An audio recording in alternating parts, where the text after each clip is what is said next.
In the beginning, there was a dot. Then time passed. The dots evolved into an artwork of high sensibility, a piece of fine handiwork harmonizing patience with art.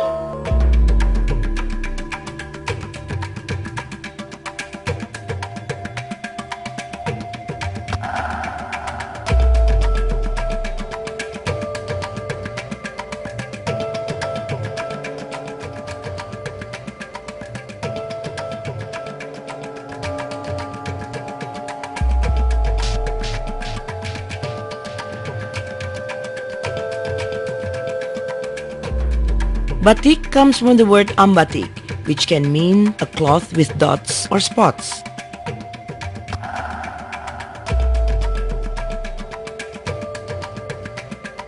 The making of such exotic spots is not as easy as waving a hand. The driving force is the patterns themselves. It is not just a matter of drawing lines, it is the breathing of life into patterns full of dynamism. Some of these patterns are age-old, others emerging of ancestral designs with new concepts growing out of more recent contemplation. Batik begins with a piece of cotton cloth. Onto this cloth are transferred exotic forms, detail by detail, curve by curve, with the greatest possible perfection. Then, with exceptional care, the motifs are copied in liquid wax using a pen-like instrument called canting, covering the cloth from one end to the other. This canting has a little basin made of copper with a little spout.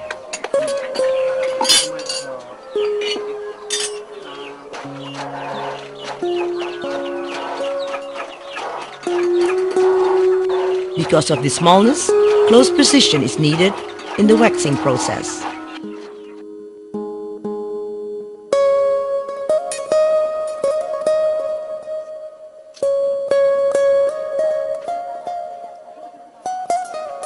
Which is carried out with care and a sharp eye to ensure that the wax will flow easily onto the cloth.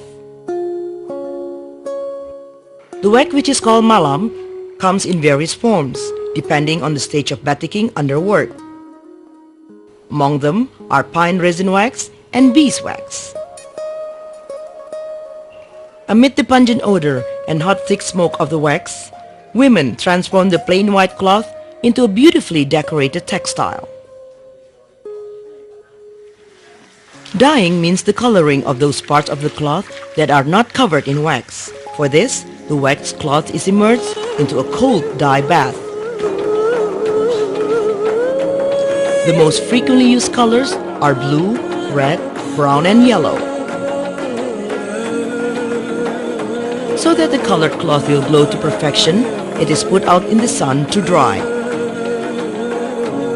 This process of dyeing and drying is duplicated as many times as is needed to get the desired depth and shades of color.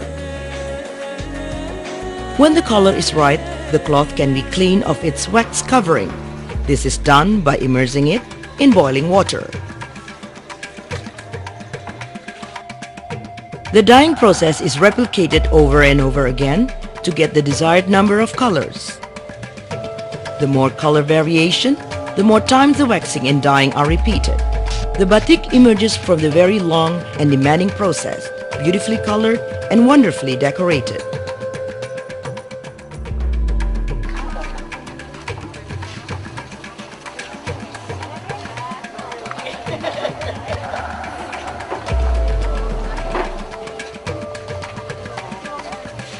There is hand wax batik and there is stem wax batik.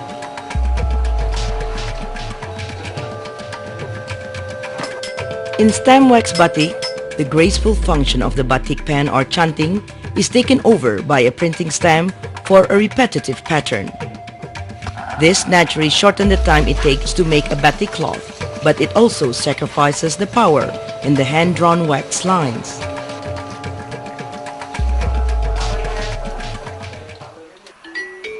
Life carries on. Day turns into night and night into day. Likewise, the amazing art of batik is being preserved through tradition.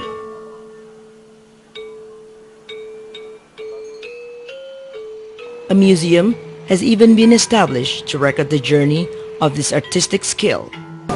Opened by the President on July the 12th, 2006, the museum houses diverse types of batik from throughout the country, each with its matchless uniqueness.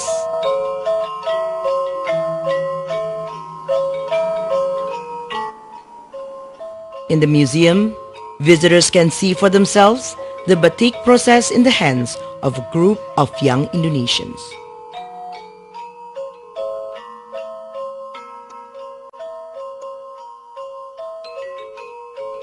In the beginning, there was a dot. Then time passed. The dots evolved into an artwork in the form of a decorated textile. Only those who possess great diligence and extreme patience will come to peace with time, creating a work of high artistic sensibility.